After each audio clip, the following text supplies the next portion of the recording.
આજે તો હતી અષાઢી બીજ, ત્યાંથી હું આવી ગયો ઘરાણા રામદેવ પીરે. જય શ્રી કૃષ્ણ બધા મિત્રોને. આજે અષાઢી બીજ છે તો બધા મિત્રોને અષાઢી બીજની શુભકામનાઓ. ઘરાણા અષાઢી બીજનો પ્રોગ્રામ રાખેલો છે. એક ભાઈનું આમંત્રણ આવ્યું છે જગદીશ ડાંગરનું, તેથી હું જઈ રહ્યો છું ઘરાણા. આદોઈથી ભચાઉની બસમાં બેસીને હું આવી ગયો ઘરાણા. ઘરાણા પહોંચ્યા પછી મળી ગયા જગદીશભાઈ. જગદીશભાઈની ઘરે ચા પાણી કરીને પછી બાઇક લઈને અમે નીકળી ગયા રામદેવ પીરે. રામદેવ પીરે આજે અષાઢી બીજ હતી, તે નાનો એવો પ્રોગ્રામ હતો અને અમે પહોંચ્યા રામદેવ પીરે.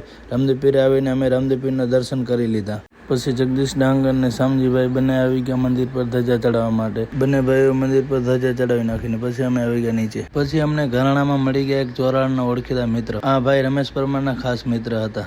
પછી બધા મિત્રો સાથે આવી ગયો પ્રસાદ લેવા. પ્રસાદીમાં લાપસી હતી. લાપસી જોઈને તો અમારા ગામના વરેખણમાં અને લાપસી યાદ આવી ગઈ. પછી અમે પ્રસાદ લઈ લીધો. પ્રસાદ લઈને ત્યાંથી બાઇક લઈને નીકળી ગયા આધોઈ આવવા માટે, કેમ કે હવે થતું હતું મારે મોડું. ત્યાંથી બાઇક લઈને જગદીશભાઈ મને મૂકવા આવી ગયા આધોઈ.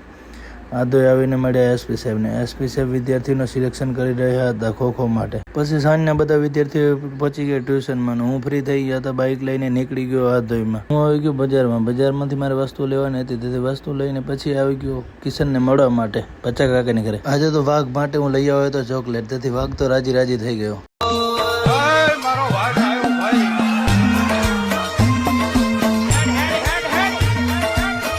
થોડી વાર વાઘ સાથે વાતો કરી, ત્યાંથી ગીતાબેને બનાવી દીધી ચા પીને પછી નીકળી ગયો વાઘને બાય બાય કહીને હોસ્ટેલે આવવા માટે. હોસ્ટેલે આવ્યો તો વિદ્યાર્થીને રજા પડી ગઈ હતી. કપડાં બપડા બદલાવીને આવી ગયો ગ્રાઉન્ડમાં.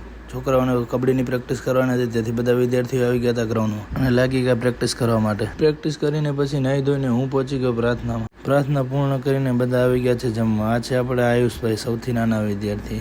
બધા વિદ્યાર્થીઓ જમીને પહોંચી ગયા રીડિંગમાં. મારા ભાગમાં આવ્યું છે ધોરણ 9 ને આ છે ધોરણ 9નો ક્લાસ. બધા રીડિંગ કરી રહ્યા છે. રીડિંગ પૂર્ણ કરીને બધા વિદ્યાર્થીઓ આવી ગયા હોસ્ટેલમાં. અમુક વિદ્યાર્થી તો ભૂત જેવા બનીને સૂવે છે. તો મિત્રો લાઈક અને ફોલો કરવાનું ભૂલાય નહીં. મળીએ નેક્સ્ટ વ્લોગમાં.